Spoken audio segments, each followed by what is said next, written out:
The date is April 2012. The final moment is being played between Reading FC and Nottingham Forest, where the Royals sit on the cusp of promotion to the Premier League. The atmosphere is electric, and in a moment you'll hear the roar to end all roars. Get in, Reading! You're in the Premier League!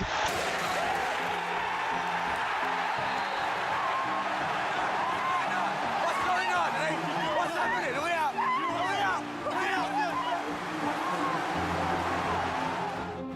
Fast forward to May of 2017, where the Royals are one penalty kick away from promotion back to the Premier League, with new owners Dai Yong and Daiju Lee watching on from the stands.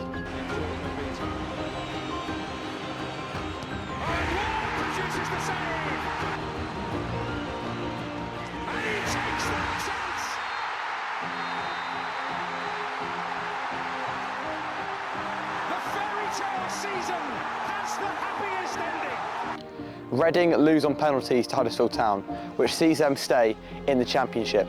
And since then, it's all been downhill for the Royals, and it's down to one man's management of the entire team, Dai Yong. Reading have been deducted 6 points from this season's points tally, with a further 6 points suspended until the end of the 2022-23 season. Reading have agreed to a 6-point deduction for breaching the EFL's profitability and sustainability rules. Reading's match against Port Vale was also abandoned after Reading fans invaded the pitch in protest at owner Dai Yong, but fans remained on the pitch and eventually the match was abandoned. In this video, I'll tell you the story of constant decline, betrayal, and eventually a community coming together and saving their football club. Because for me, one thing is clear: football has an ownership problem.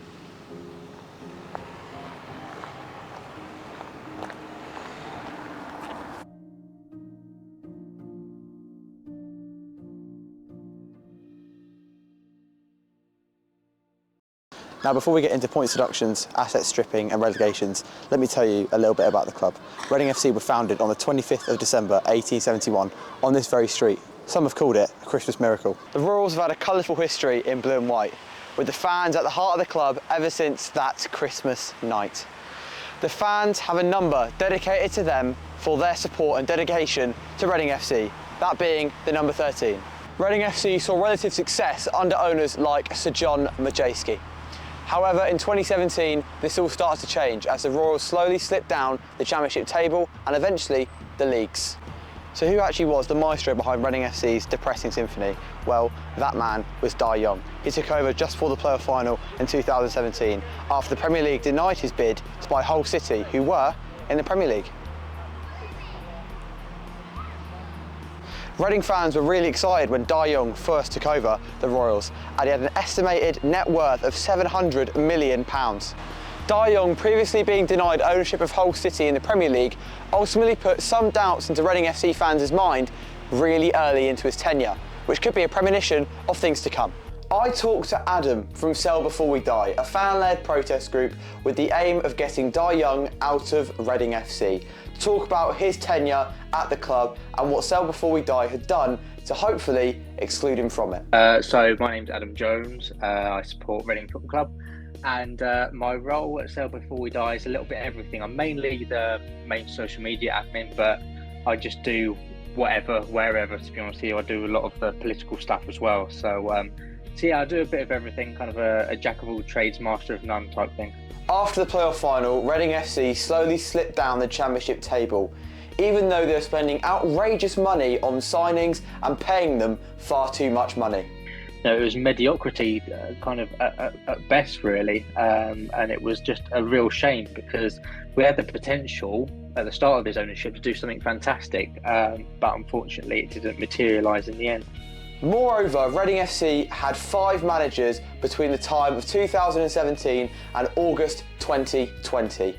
This was the first sign of Dai Yong's incompetent ownership of the Royals. I think there's quite a few characters involved who need to take a portion of the blame, but you know, the rock starts at the top, and Dai Yong and Daiju Lee have to take quite a bit of the responsibility for the predicament that we currently find ourselves in. In 2019, the EFL took wind of Reading FC's outrageous spending on player fees and wages. This forced them to impose a soft transfer embargo on the club. This didn't mean they couldn't make signings, however, they did have to ratify each signing with the EFL. This stopped Dai Yong from spending money unsustainably. However, in November of the following season, Reading FC were hit with a transfer embargo and a 6-point deduction, the first in Dai Yong's era of owning the club. This was due to Dai Yong not sticking to the business plan that the EFL had imposed on the club in 2019. I think Reading fans just thought, well, we'll accept our medicine and hopefully we don't get a deduction, that suspended deduction. Obviously we did in the end, but I can't remember being that much kind of discontent at that stage. I think we just all wanted to move on from this and start afresh. Dai Yong's incompetent actions and spending once again led the team to have a lower league finish than what was expected of the club. In April of that season, things went from bad to worse for the Royals. Reading FC were hit with another 6-point deduction. This was due to Dai Yong breaking the business plan set out by the EFL in 2021. I think also his financial situation probably played a part at that point. Obviously, during the 2022-23 season, that was when we started to pay wages late. So I do think that finances and a lack of finances probably played kind of like a major part in that. But when we got that second deduction and then got relegated because of that points penalty, I think that's when the cracks really, really started to show at that point, and fans were really, really fed up. In the 2022-2023 season, Reading FC found themselves in another relegation battle. This was due to the transfer embargo placed on the club. It heavily restricted the club from signing anyone who would actually compete in the league and saw them rely on free transfers and loans. Relegation was confirmed officially for the Royals in May of 2023, and to add insult to injury, Reading FC would have stayed up without the 6-point deduction that Dai Yong had given them. The squad wasn't really that strong. There were a number of decent players, but there wasn't that togetherness with the supporters either. It felt like a very disconnected and disjointed club at that point. I think the manager, Paul Ince, wasn't really up to the job, but I don't think you can take away much of the blame from Dai Yong, to be honest with you. I think he has to take a big portion of it. The summer of 2023 was really when things ramped up in the Reading FC fan base. This was because a large majority of them wanted Dai Yong out of the club. In July of 2023, the previous transfer embargo was lifted, however, a new one was imposed. This was due to Dai Yong's late paying of wages, which saw the team have another points deduction before the season had even started. At the very start of the campaign, I think probably 80% of fans were probably on board with what we wanted to do in terms of pushing for a sale, but there were some who believed that he could still turn it around, and then the points deductions came, both of them, and I think that's the time where we got a lot more people on board, and a lot of people realised that actually this isn't going well at all. Now, the early days of protesting against Dai Yong involved these tennis balls. These were chucked onto the pitch in the 16th minute of every single game. This was to signify the amount of points deductions that Reading FC had been given by Dai Yong's actions. People brought them into the stadium in creative ways, like sneaking them into Pringles cans. In October of 2023, Sell Before We Die organised a fan-led protest march through the streets of Reading until they ended up here, the Select Car Leasing Stadium, Reading FC's home. 2,000 Reading FC fans turned up, including some previous players and legends like Dave Kitson. I think we'd learned from previous examples. I think Derby had done a march to kind of try and save their club, that kind of angle basically, when they were in administration, and we wanted to do something a little bit similar, but we've had 2 tennis ball protests which weren't exactly family friendly. So we wanted to do something that kind of unified people and really brought the community together. Now, we didn't know how many people would come in the end, and we didn't even know the night before. We were literally like, are 50 people going to turn up? But we were so thankful that so many people bought into it in the end, because that's what made the protest a major success for us. In this protest march, there was clear imagery of Reading FC fans wanting Dai Yong to sell the club, with a coffin with a Reading FC draped flag over it, symbolising what would happen if Dai Yong did not leave. In December of 2023, Dai Yong paid the players and the coaching staff to avoid a points deduction. In doing so, he didn't pay everybody else at the club right before Christmas. Reading fans were outraged, so at this point, they did what they did best: protest. So at the Eastleigh FA Cup match, Reading FC protested by throwing tennis balls and fake money onto the pitch. This match was televised, which is so important as it got Reading FC's situation out there and national. Fan angle was really, really high at that point. Now, because of the television opportunity, we felt it was absolutely vital that we did something that was going to grab the headlines. But we held firm in the end, and the protest happened, and I think we changed a lot of people's mind on that protest. In January of 2024, protests were ramped up again, with a pitch invasion being planned for the match against Port Vale. So the thing about this one is the fact that it was actually fan-led, kind of organically, rather than Sell Before We Die organising it. I think Sell Before We Die had said to go on the pitch after the game, but emotions were so high at that point because of the comments that we released via a whistleblower, that it looked inevitable that the game wasn't going to finish. So we had a feeling that the game wasn't going to finish. But yeah, it was fan led. And it brought us a lot of coverage. It brought the situation a lot of coverage. This was the biggest protest yet for Reading FC, as this got coverage all around the world and even in mainland China. In March of 2024, Dai Yong was about to inflict one of the biggest blows to Reading FC. He put Reading FC's training ground up for sale to secure short-term funding for the club. With the training ground being up for sale, it saw the start of Dai Yong trying to asset strip the club before putting it into liquidation. Well, I thought that the club may not be in business that much longer. I thought this was the start of an asset strip. And it was, the news broke via The Athletic at about 11 p.m. and I was still awake, and the Sell Before We Die chat was going on until about 3 in the morning.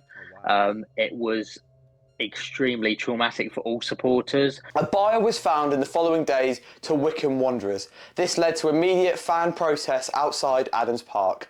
And at that point, we had decided that we needed to take action very, very quickly if we were to try and help and save the training ground. Now, the actions that were taken, actually helped in the end. And even Rob Couhig said that fan action had played a part in not going ahead with the purchase. I'm very happy with the fact that we moved very quickly. We needed to. And that was probably one of our better kind of times, because it actually showed that Sell Before We Die was actually having some form of impact. So that was great for us. However, this sale did not go ahead, as in the paperwork, the land that was Bearwood Park was only to be used by Reading FC. During the business end of the 2023-2024 season, a few things started happening. Dai Yong did publish a letter of intent to a potential buyer to acquire the club. However, this deal fell through in the end. In June of 2024, Dai Yong inflicted one of the biggest blows on Reading FC in his entire tenure.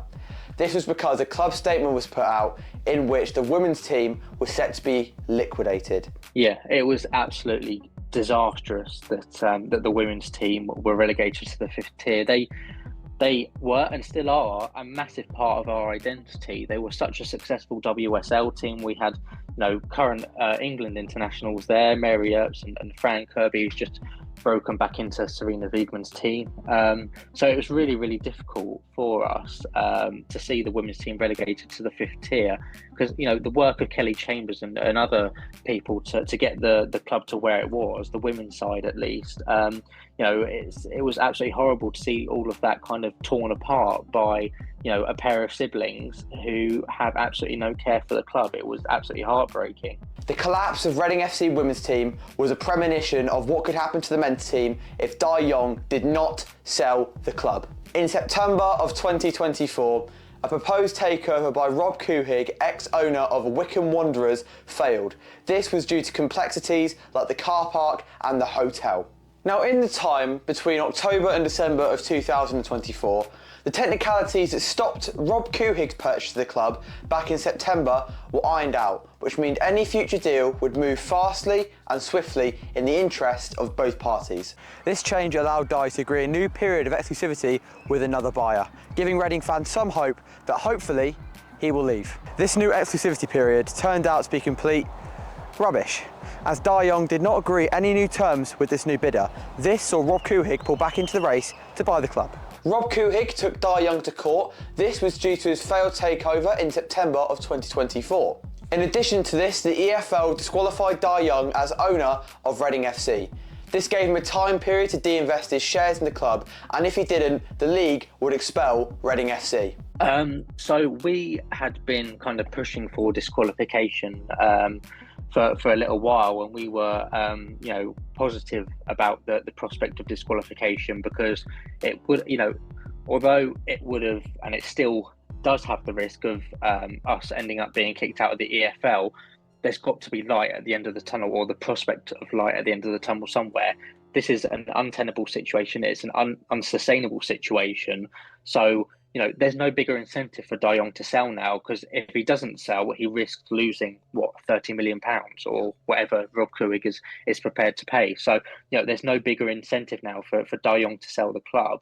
And that's why I'm kind of at peace now that we've had this disqualification, and hopefully it doesn't have any lasting impact on the club, and hopefully Dai Young sells up before the deadline. I think it's on the 5th of May. Since then, talks have progressed between Rob Couhig and Dai Young, and at time of filming, a proposed sale looks absolutely imminent for both parties. I think that's $1 million question. Is Dai Young going to sell? I think we've been asking ourselves that question for about more than 500 days now. So yeah, it's a really difficult question to answer. I mean, there are promising signs as we speak that things are kind of becoming close now. I think in terms of what we have in store for the future, we have a huge amount of potential. We still have a Category 1 academy that's continuing to produce, which is really promising. Hopefully, we have a women's team that's going to kind of fly up the leagues again. That would be fantastic. And for the men's team, I'm hoping that we can kind of rebuild. It may take us some time, but hopefully we can rebuild and push for a place back in the Championship. On the 14th of May, Dai Young sold the club to Rob Couhig, sparking celebrations all across RG2.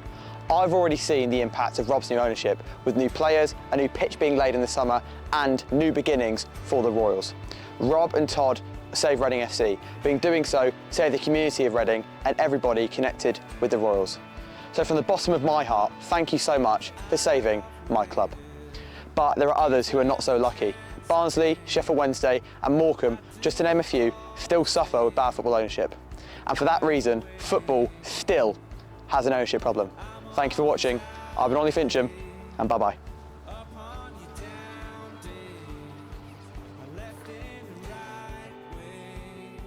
Stop.